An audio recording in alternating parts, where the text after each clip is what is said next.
नमस्कार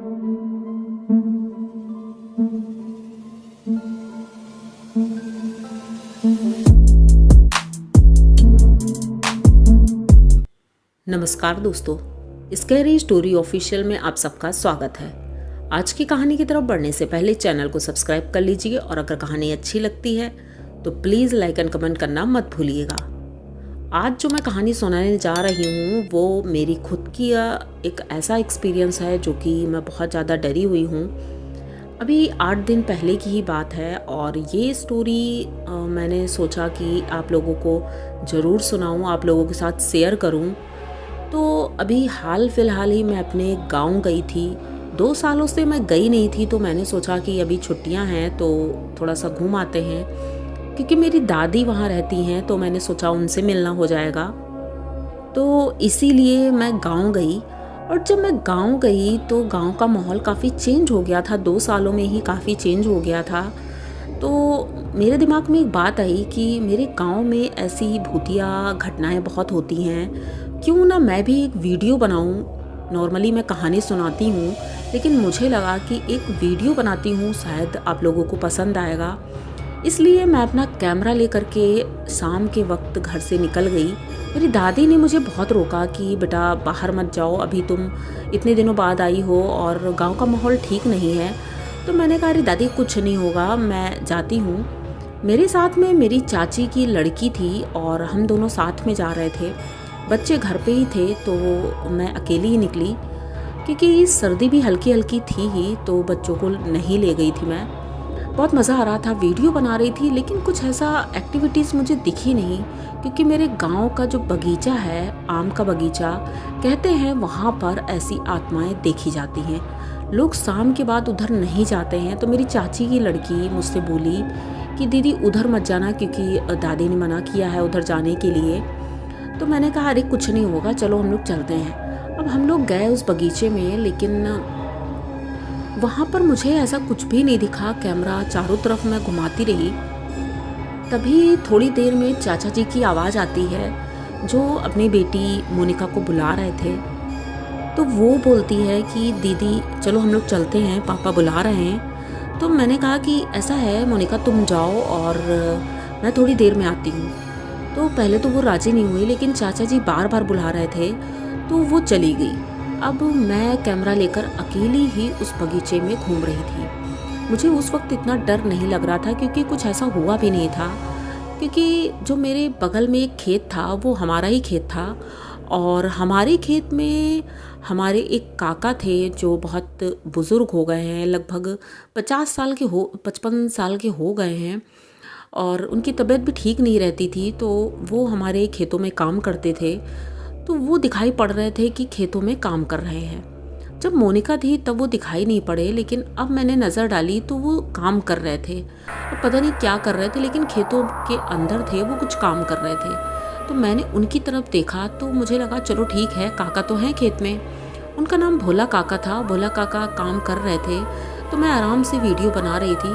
पर उस बगीचे में मुझे ऐसा कुछ भी नहीं मिला, तो मैं परेशान हो गई। मैंने कहा चलो ठीक है, अब घर वापस चलते हैं, क्योंकि रात भी हो चली है, 8 बज गया था और अंधेरा बहुत ज़्यादा हो गया था। तो मेरे हाथ में एक हाथ में टॉर्च थी और लाइट थी।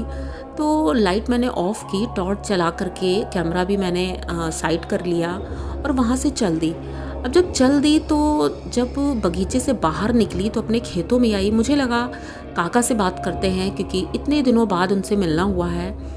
तो मैंने काका को आवाज़ दी तो काका कुछ बोले नहीं, वो खेतों में काम कर रहे थे। उसके बाद वो घास का एक गट्ठर उठाते हैं जो गाय भैंसों को दिया जाता है, क्योंकि हमारे घर में भी बहुत सारी गाय थी और भैंसें थी, तो वो उसका चारा लेकर आते थे। तो वो गट्ठर उठाते हैं, सर पर रखते हैं और मेरे आगे आगे चल रहे थे। मैं उनके पीछे पीछे चल रही थी। मैं उनसे बात कर रही थी, लेकिन वो कुछ आंसर नहीं कर रहे थे। मैं उनके पीछे पीछे चलती रही। मुझे डर बिल्कुल नहीं लग रहा था और मैं अपने में ही आपस में बात कर रही थी। बात करते करते हम घर पहुँचे तो काका ने वो गट्ठर जहाँ पर जानवर बांधे जाते थे, जहाँ पर चारा काटने वाली मशीन थी, वहाँ पर डाला और उसके बाद वो अपने हाथ को झरियाते हुए अपने गमछे से वहाँ से निकल जाते हैं। पर ऐसा पहली बार हुआ था कि काका मुझसे बोले नहीं थे। मुझे लगा पता नहीं, हो सकता है उनकी तबीयत ठीक ना हो इसलिए बात नहीं कर रहे हैं, या हो सकता है कोई परेशानी हो। मैंने उनसे बात करना भी चाहा लेकिन वो बोले नहीं बिल्कुल। तो मैंने कहा चलो छोड़ो, तो फिर मैं घर की तरफ चली गई। अब मैं घर गई तो मेरे चाचा जी गुस्सा होने लगे कि तुम इतनी देर तक क्यों वहाँ थी, और गांव के कोई भी लोग उधर जाते नहीं हैं, तुम क्यों गई। तो मैंने कहा अरे चाचा जी कुछ भी नहीं हुआ, मैं तो वीडियो बनाने गई थी लेकिन वहाँ कुछ दिखा ही नहीं, वीडियो बना ही नहीं।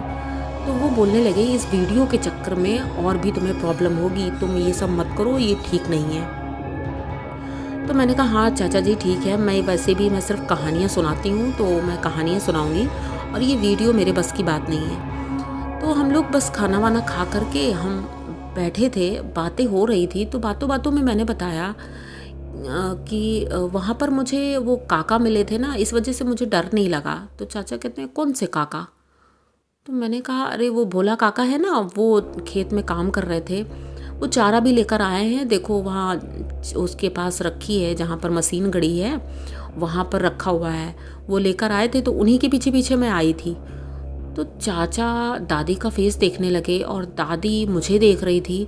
दादी मुझसे बोलती हैं बेटा तुम ठीक तो हो। तो मैंने कहा हाँ दादी मैं ठीक हूँ। मैंने बच्चों की तरफ देखा, बच्चे सो गए थे खाना वाना खाकर। तो अब वो लोग आपस में ही कुछ बात कर रहे थे। तो मैंने कहा क्या बात है चाचा, आप परेशान लग रहे हो। तो चाचा कहते हैं कि बेटा तुम ठीक हो ना। तो मैंने कहा हाँ चाचा मैं ठीक हूँ, बिल्कुल ठीक हूँ, क्यों क्या बात है। तो चाचा बोलते हैं कि बेटा भोला काका की मौत 1 साल पहले ही हो चुकी है। अब जैसे ही उन्होंने ये बताया तो मैं एकदम सोच में पड़ गई, ऐसा कैसे हो सकता है, भोला काका तो मुझे अभी दिखे थे, पर हाँ वो बात क्यों नहीं कर रहे थे। मैंने उनसे कहा कि मैं उनसे बात कर रही थी लेकिन वो मुझसे बात नहीं कर रहे थे। तो चाचा बोलते हैं कि भोला काका बहुत अच्छे थे, बहुत अच्छे इंसान थे, लेकिन बीमार थे, वो बीमारी की वजह से उनकी मौत हुई थी, लेकिन उसके बाद से वो किसी को दिखे नहीं हैं। तो मैंने कहा कि नहीं चाचा वो मुझे दिखे हैं और मेरे साथ साथ आए हैं, इसीलिए तो मुझे डर नहीं लगा। तो दादी बोली शायद इसी वजह से वो तुम्हारे साथ आए थे, क्योंकि तुम इतने सालों बाद आई हो और वो तुम्हें इतना प्यार करते थे बचपन से ही, और वो सोच रहे थे कहीं तुम डर ना जाओ, इस वजह से शायद वो तुम्हारे साथ आए हैं। ये सोच करके मैं इतना ज़्यादा डर गई थी कि जो इंसान मर चुका है उसके साथ मैं आ रही थी। ये सोच करके आज भी मैं इतना ज़्यादा डर जाती हूँ। और अभी 8 दिन हुए हैं और 8 दिन में ही मैं बहुत ज़्यादा डरी हुई हूँ। मुझे लग रहा था मैं ये कहानी आप लोगों तक कैसे लेकर आऊँ, क्योंकि बहुत ज़्यादा डर लग रहा था, क्योंकि मुझे विश्वास नहीं था इन सब चीज़ों पे। कहानियाँ मैं सुनाती हूँ लेकिन मुझे लग नहीं रहा था रियलिटी में ऐसा कभी देखने को मिलेगा, लेकिन ऐसा होता है। तो ये रियल कहानी है। आप लोगों को कैसी लगी? अगर अच्छी लगी हो तो प्लीज़ चैनल को सब्सक्राइब करिए, लाइक कमेंट करिए, शेयर करिए और बने रहिए हमारे साथ। मिलते हैं फिर किसी नई कहानी में, तब तक के लिए डरते रहिए।